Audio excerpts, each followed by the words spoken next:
नमस्कार, आप देख रहे हैं चैनल न्यूज। मैं हूं आपके साथ उन्नति भटनागर। बुलेटिन की शुरुआत करेंगे बड़ी और महत्वपूर्ण खबर के साथ, जहां बीजेपी के नए राष्ट्रीय अध्यक्ष बने नितिन नवीन। ये बड़ी खबर सामने आ रही है और आज उनकी ताजपोशी का दिन है, जहां पर बीजेपी के निर्विरोध 12वें राष्ट्रीय अध्यक्ष बने हैं नितिन नवीन। और इस दौरान पीएम मोदी ने माला पहनाकर उनका स्वागत किया है। बीजेपी मुख्यालय में पार्टी के कई वरिष्ठ नेता मौजूद रहे हैं। बीजेपी शासित राज्यों के सीएम कार्यक्रम में पहुंचे हैं।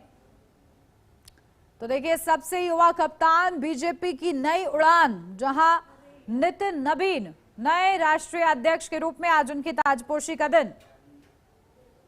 के अपने पूर्व के सभी राष्ट्रीय अध्यक्ष को स्मरण भी करता हूं और हमारे कई राष्ट्रीय अध्यक्ष जो यहां पर बैठे हैं, मैं उनका भी अभिवादन करता हूं। मैं देखा हूं 2006 में मैं पहली बार विधायक बना, उस कालखंड से लेकर किस प्रकार माननीय हमारे पूर्व के राष्ट्रीय अध्यक्ष राजनाथ सिंह जी ने पार्टी के कामों को हमेशा हर कार्यकर्ता से जुड़ने का प्रयास किया। मैंने जब नितिन गडकरी जी को देखा तो मैंने देखा कि किस प्रकार से संगठन के हर मोर्चा और सेल को उन्होंने गढ़ने का काम किया। मैंने जब गृह मंत्री जी को राष्ट्रीय अध्यक्ष के रूप में देखा तो बूथ तक के कार्यकर्ताओं की चिंता करते हुए मैंने उनको देखा। मैंने उनको इस रूप में देखा कि किस प्रकार से आज पार्टी का जिस स्थान पे हम लोग आज खड़े हैं, कार्यालय कार्यकर्ता के लिए मैं कह सकता हूं तीर्थ स्थान होता है, और जहां से कार्यकर्ता अपनी ताकत पाता है, उस कार्यालय को भी आपने किस प्रकार से पूरे देश में एक निर्माण करने की योजना बनाई। और आज हर बूथ का कार्यकर्ता अपने आप को उस तीर्थ पर जाकर अपने आप को धन्य महसूस करता है। मैं आज अपने पूर्व के सभी राष्ट्रीय अध्यक्षों को इस अवसर पे बहुत बहुत अभिनंदन कहूं और साथ ही साथ उन सब को स्मरण करते हुए उनका आभार करता हूं कि उन्होंने पार्टी को इस मुकाम तक पहुंचाने में बहुत बड़ा योगदान दिया है। मैं आज नमन करता हूं उन लाखों कार्यकर्ताओं को जिन्होंने पार्टी का संगठन, राष्ट्रवाद के विचार और भारत माता की मान बढ़ाने के लिए अपना जीवन न्यौछावर किया। आज उनकी तपस्या और त्याग ही है का परिणाम है कि आज पार्टी इस ऊंचाई तक पहुंच पाई है। मैं उस भूमि से आता हूं जहां महात्मा बुद्ध, महावीर, चाणक्य, सम्राट अशोक, आर्यभट्ट, गुरु गोविंद सिंह, जेपी, राजेंद्र बाबू और जननायक कर्पूरी ठाकुर की वो भूमि को भी मैं नमन करता हूं। उस पाटलिपुत्रा की भूमि को भी नमन करता हूं। साथ ही साथ इस अवसर पे मैं अपने माता और पिता भी निश्चित रूप से स्मरण करते हुए उनको नमन करता हूं, क्योंकि कहीं ना कहीं आज मेरे व्यक्तित्व में किसी एक शख्सियत का मैं मानता हूं तो निश्चित रूप से माता पिता का संस्कार, पार्टी का विचार और कहीं ना कहीं मेरा मार्गदर्शन मुझे यहां तक पहुंचाया है और मेरे कार्यकर्ताओं का स्नेह मुझे यहां पर पहुंचाया है। आज के दिन मैं अपने क्षेत्र की जनता को भी प्रणाम करता हूं, जिसने मुझे एक विधायक के रूप में चुना जरूर, पर संगठन ने मुझे जिस प्रकार से गढ़ने का काम किया, आज मैं इसी कारण से उस जनता के आशीर्वाद और पार्टी के मार्गदर्शन के कारण यहां तक पहुंच पाया हूं। आज का क्षण मेरे लिए संकल्प का क्षण है।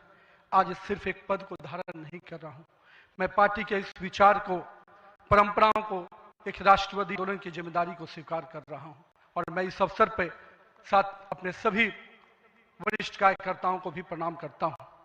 साथियों, हम लोगों ने देखा है श्यामा प्रसाद मुखर्जी जी का प्रखर राष्ट्रवाद किस प्रकार से हमारे हर कार्यकर्ताओं के मन में बसा हुआ है। पंडित दीनदयाल जी के उपाध्याय के अंत्योदय और माननीय स्वर्गीय अपने श्रेय भारत रत्न अटल बिहारी वाजपेयी जी का सुशासन की राजनीति, आज माननीय प्रधानमंत्री जी उसको आत्मसात करते हुए विकसित भारत की परिकल्पना हम सबके सामने रखी है। और आज 140 करोड़ भारतवासी अपने आप को इस विकसित भारत के सपने के साथ जोड़कर देश को आगे बढ़ाने में लगा है। मैं इसके लिए तहे दिल से माननीय प्रधानमंत्री जी का आभार व्यक्त करता हूं। अभी माननीय प्रधानमंत्री जी अपने संबोधन में बता रहे थे किस प्रकार से अंत्योदय की योजनाओं को उन्होंने नीचे उतारा है। जल जीवन मिशन ही नहीं, हम महिलाओं को 11 करोड़ शौचालय की योजना को भी याद करना चाहेंगे। किस प्रकार से महिलाओं का सम्मान बढ़ा, 13 करोड़ 4 करोड़ लोगों को पक्के मकान मिले, 42 करोड़ आयुष्मान भारत, 56 करोड़ लोगों के जनधन खाते खुले। मुझे आज भी याद है जनधन खाता खोलाने की बात हो रही थी तो कई लोग देश में, जब हम भाजपा के लोग आगे बढ़ा रहे थे तो लोग हमारा मजाक उड़ा रहे थे। पर मैं आज भी मानता हूं, गरीब के खाते में अगर 1 रुपया दिल्ली से चलता है तो 1 रुपया अगर गरीब के खाते में पहुंच पाता है तो ये कहीं ना कहीं उस जनधन खाते का वरदान के रूप में मैं देखता हूं। मैं आज के दिन माननीय प्रधानमंत्री जी के सबके साथ और सबके विकास के इस नारे को फलीभूत होता देख रहा हूं। हम लोगों ने लंबे समय से कुछ नारे को, भाजपा के कार्यकर्ता, हमारे जनसंकाल के कार्यकर्ता लगातार कुछ नारे को गढ़ते थे। रामलल्ला हम आएंगे, मंदिर वहीं बनाएंगे, जहां हुए बलिदान मुखर्जी वो कश्मीर हमारा है, एक देश में 2 विधान। और अब बढ़ेंगे आगे। सपा चीफ अखिलेश यादव के भाई और पत्नी अपर्णा यादव इन दिनों पर्सनल लाइफ को लेकर काफी ज्यादा चर्चाओं में है, जहां प्रतीक यादव ने पत्नी अपर्णा यादव से तलाक का फैसला कर लिया है। और इस बीच अपने एक सोशल मीडिया पर एक पोस्ट में उन्होंने अपर्णा यादव को फिर निशाने पर लिया, जहां प्रतीक ने कहा कि वो अपने बच्चों की कसम खाकर कहते हैं कि अपने जीवन में उन्होंने सबसे बड़ा झूठा देखा है। अपने इंस्टाग्राम पर एक पोस्ट में उन्होंने अपर्णा यादव को अब तक का सबसे स्वार्थी शख्स करार दिया।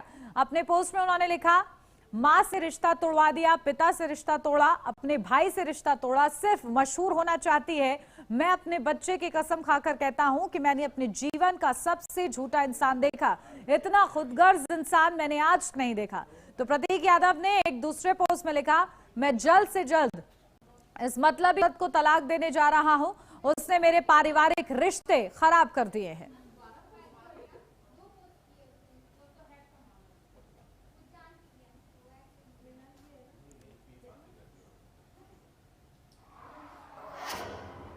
एटा के कोतवाली नगर क्षेत्र के गांव नगला प्रेमी में एक ही परिवार के 3 लोगों की बेरहमी से हत्या कर दी गई, जबकि एक बुजुर्ग महिला गंभीर रूप से घायल हो गई। सूचना के बाद एएसपी श्वेताभ पांडे भारी पुलिस बल के साथ मौके पर पहुंचे और घटनास्थल का निरीक्षण किया। पुलिस ने मृतकों के शव को कब्जे में लेकर पोस्टमार्टम के लिए भेजा। वहीं घायल बुजुर्ग महिला को मेडिकल कॉलेज में भर्ती कराया गया है, जहां उसकी हालत नाजुक होने पर उसे हायर सेंटर रेफर किया गया है। तो वहीं कोतवाली नगर पुलिस मामले की गहन जांच कर रही है।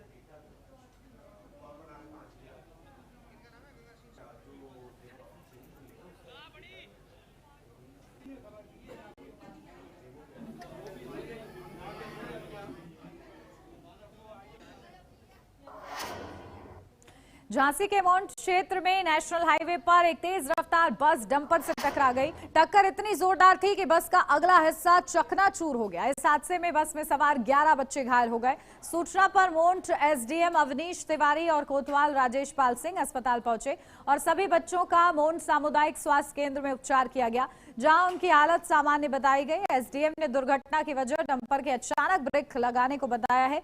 मौके पर एआईए ने स्कूल बस को सीज कर लिया और लापरवाही पर कार्रवाई का दावा किया है।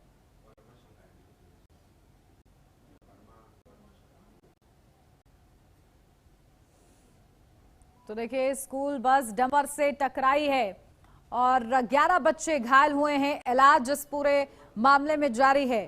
तो बस सीज कर ली गई है, कार्रवाई का दावा किया जा रहा है। तो मोंट में स्कूल बस डंपर से टकराई है, ये बड़ा हादसा, और इस वजह से करीब 11 बच्चे देखिए घायल हुए हैं, जिन्हें आनंद फानन में अस्पताल में भर्ती कराया गया है। महोबा के कबरई थाना क्षेत्र के उटिया मौजा स्थित लटी पहाड़िया में सैकड़ों फीट गहरी पत्थर खदान में डंपर अनियंत्रित होकर गिर गया। डंपर चालक पानी से भरी खदान में गिरने से मौके पर ही उसकी मौत हो गई। सूचना मिलते ही थाना पुलिस और दमकल कर्मियों की टीम रेस्क्यू के लिए पहुंची है।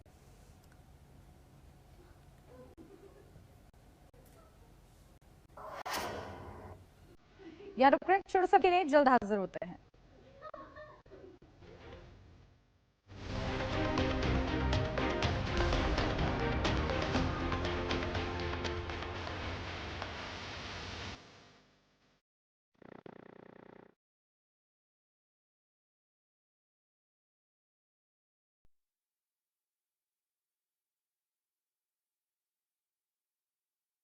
यूपी में ग्रीन मोबिलिटी को नई रफ्तार, निवेश और रोजगार के अवसर अपार। यशस्वी प्रधानमंत्री श्री नरेंद्र मोदी जी की प्रेरणा और माननीय मुख्यमंत्री योगी आदित्यनाथ जी के दृढ़ संकल्पों से उत्तर प्रदेश इलेक्ट्रिक वाहनों के विकास में अग्रणी राज्य बन चुका है। नोएडा और ग्रेटर नोएडा में ऑटो कंपोनेंट और बैटरी इकाइयों के विकास के साथ 2400 सार्वजनिक चार्जिंग स्टेशन स्थापित किए गए, जिसके परिणाम स्वरूप दिसंबर 2025 तक यूपी में लगभग 15 लाख इलेक्ट्रिक वाहन पंजीकृत हुए और वित्त वर्ष 2024-25 में यूपी में इलेक्ट्रिक वाहनों को अपनाने की दर हुई 10%। राजधानी लखनऊ में निजी क्षेत्र की भागीदारी से नया ईवी मैन्युफैक्चरिंग प्लांट शुरू हुआ है, जहां इलेक्ट्रिक बसें और छोटे कमर्शियल वाहन बनाए जाएंगे। आज हरित मार्गों पर 750 से भी ज्यादा ई बसें संचालित होती हैं और उत्तर प्रदेश इलेक्ट्रिक वाहनों के मैन्युफैक्चरिंग के वैश्विक केंद्र के रूप में स्थापित हो रहा है। हरित राहों पर बढ़ता प्रदेश, आत्मनिर्भर उत्तर प्रदेश।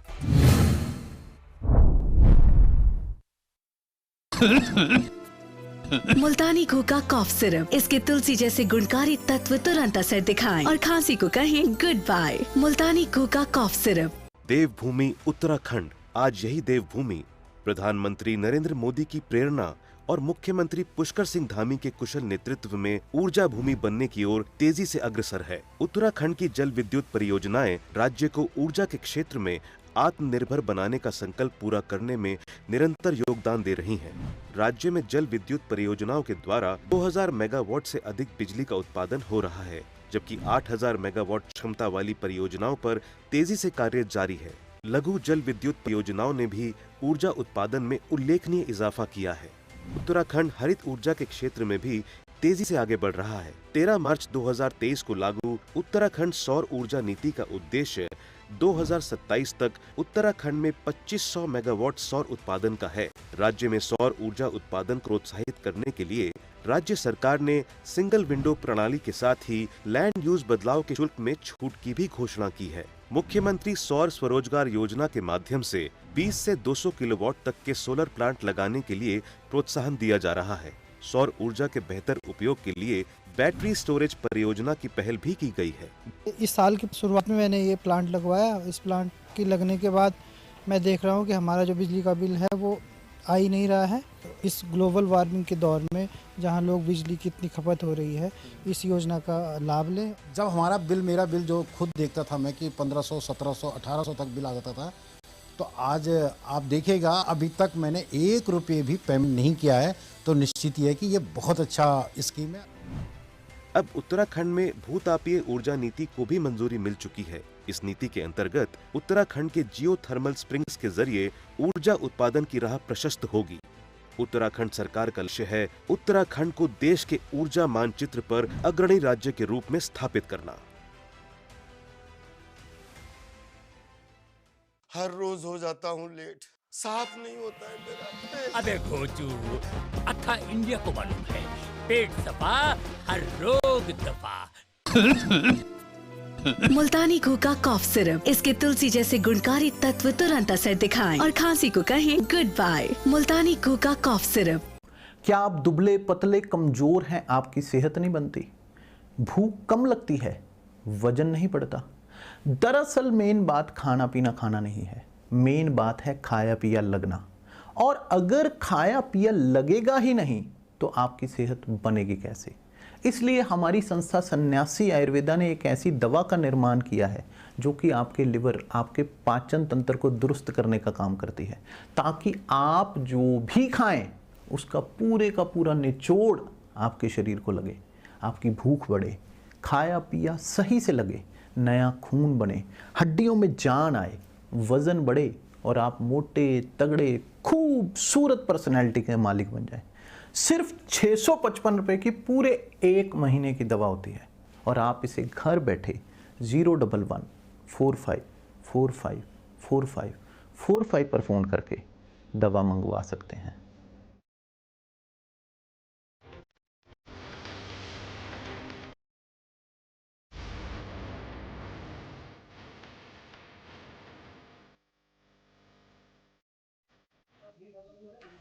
ब्रेक के बाद स्वागत है आपका। बढ़ते हैं आगे, जहां लोक गायिका नेहा सिंह राठौर एक बार फिर अपना बयान दर्ज कराने हजरतगंज कोतवाली पहुंची और इससे पहले 3 जनवरी की रात करीब 9 बजे वे अपने पति के साथ थाने पहुंची थी, लेकिन रात होने के चलते कागजात और सुरक्षा कारणों से पुलिस ने उन्हें वापस लौटा दिया था। आपको बता दें कि पहलगाम आतंकी हमले के बाद नेहा सिंह राठौर के कथित आपत्तिजनक सोशल मीडिया पोस्ट को लेकर हजरतगंज थाने में एफआईआर दर्ज की गई है। नेहा सिंह पर राष्ट्रीय एकता और सामाजिक सौहार्द को प्रभावित करने का आरोप है। हालांकि 8 जनवरी को सुप्रीम कोर्ट ने उनकी गिरफ्तारी पर रोक लगा दी थी। ये है कि माननीय सुप्रीम कोर्ट का आदेश था कि मुझे 19/1/2026 को सुबह 11 बजे विवेचना अधिकारी के समक्ष उपस्थित होना था और जांच में सहयोग हेतु अपना बयान दर्ज कराने हेतु। तो बस आदेश का पालन करते हुए मैं यहाँ पर आ गई हूँ। ठीक 11 बजे से मैं यहाँ पर बैठी हुई हूँ। क्या आपकी मुलाकात अधिकारी से आपके बयान कर दी? मेरी अभी किसी भी अधिकारी से कोई मुलाकात नहीं हुई है और मैं इंतजार ही कर रही हूँ। आगे देखते हैं क्या होता है। मुजफ्फरनगर में आरडीएफ को लेकर महिलाओं का आक्रोश अब खुलकर सामने आ गया है, जहां अहिल्याबाई चौक स्थित चर्च मार्केट में संयुक्त पत्रकार महासभा के कार्यालय पर महिलाओं ने प्रेस वार्ता कर उद्योगपतियों को कड़ी चेतावनी दी। महिलाओं का साफ कहना है कि अगर आरडीएफ के नाम पर कचरा जलाया गया तो वे आंदोलन करेंगी। पिछले 1 महीने से मुजफ्फरनगर में किसान यूनियन और उद्योगपतियों के बीच आरडीएफ को लेकर गहरा विवाद चल रहा है। लगातार बढ़ते प्रदूषण से परेशान महिलाएं अब मोर्चा संभाल चुकी हैं। महिलाओं ने प्रशासन से भी मांग की है कि आरडीएफ के नाम पर हो रही गतिविधियों पर तुरंत रोक लगाई जाए, नहीं तो आंदोलन को और तेज किया जाएगा।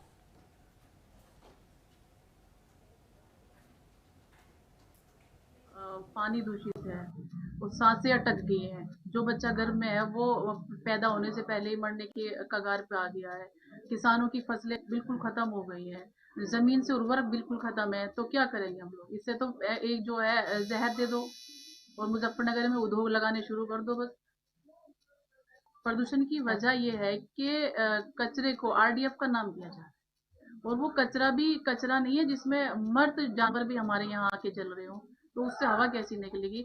आप वहां जाए, नाले में पानी चल रहा है, उस पानी के पास आप 2 मिनट नहीं खड़े हो सकते, इतनी बदबू है इसमें।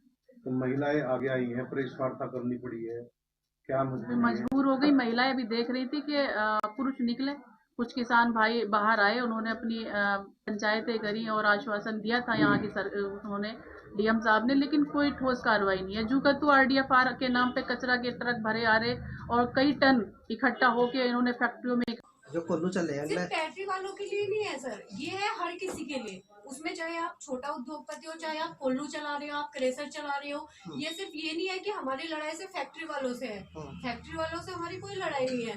हमारी लड़ाई है सिर्फ पोल्यूशन के खिलाफ। वो चाहे आप कोल्लू के मालिक कर रहे हो, वो चाहे क्रेशर मालिक कर रहे हो, वो चाहे छोटी फैक्ट्रियाँ कर रही हो, वो चाहे बड़े फैक्ट्री मालिक कर रहे हो। हमारी लड़ाई सिर्फ फैक्ट्री मालिकों से नहीं है, किसी फैक्ट्री मालिकों से हमारी लड़ाई। आरडीएफ को परमिशन अब मिल जाती है। तो आपका कहना है कि परमिशन जो है ये प्रशासन द्वारा दी जाए? हाँ, बिल्कुल दी जा रही है। अगर आपकी मांगे पूरी नहीं की जाती तो आगे क्या निर्णय होगा? तो आगे जो निर्णय होगा उसके बारे में तो अभी देंगे आपको डिटेल। जब उसके बारे में कोई हम मीटिंग करेंगे या कुछ भी ऐसा होगा तो उसके बारे में हम आपको बात।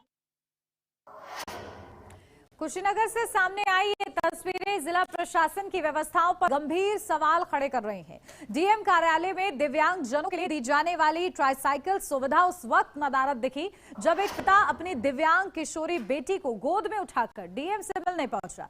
बताया जा रहा है कि किशोरी का आयुष्मान कार्ड अब तक नहीं सका है और इसी परेशानी को लेकर पिता अपनी बेटी को साथ लेकर डीएम कार्यालय पहुंचा था। गोद में बेटी को लेकर कार्यालय जाते पिता का वीडियो अब सोशल मीडिया पर वायरल हो रहा है। पीड़ित परिवार कुशीनगर जिले के कुरमोटा गांव का रहने वाला बताया जा रहा है।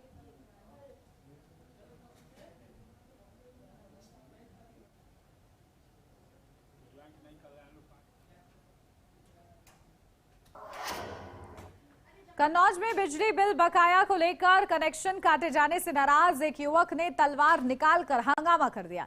युवक ने लाइनमैन पर धांधली और उत्पीड़न के आरोप लगाते हुए गाली गलौज की। इस घटना का किसी ग्रामीण ने वीडियो बना लिया जो अब सोशल मीडिया पर वायरल हो रहा है। बताया जा रहा है कि लाइनमैन गांव में बकाया बिजली बिल की वसूली कर रहे थे और इसी दौरान कुछ उपभोक्ताओं के बिजली कनेक्शन काटे गए। इससे नाराज होकर एक युवक अपने घर से तलवार लेकर बाहर आ गया। युवक गाली गलौज करते हुए उस व्यक्ति का नाम पूछता रहा जिसका कनेक्शन काटा गया था, लेकिन मौके पर मौजूद किसी ग्रामीण ने नाम बताने से इनकार कर दिया और इसी दौरान उसकी पत्नी तलवार छीनने का प्रयास करती दिखाई दी, लेकिन युवक नहीं माना और पत्नी से भी अभद्रता करता रहा। इस मामले को लेकर लाइनमैन ने पुलिस को तहरीर देकर कार्रवाई की मांग की है।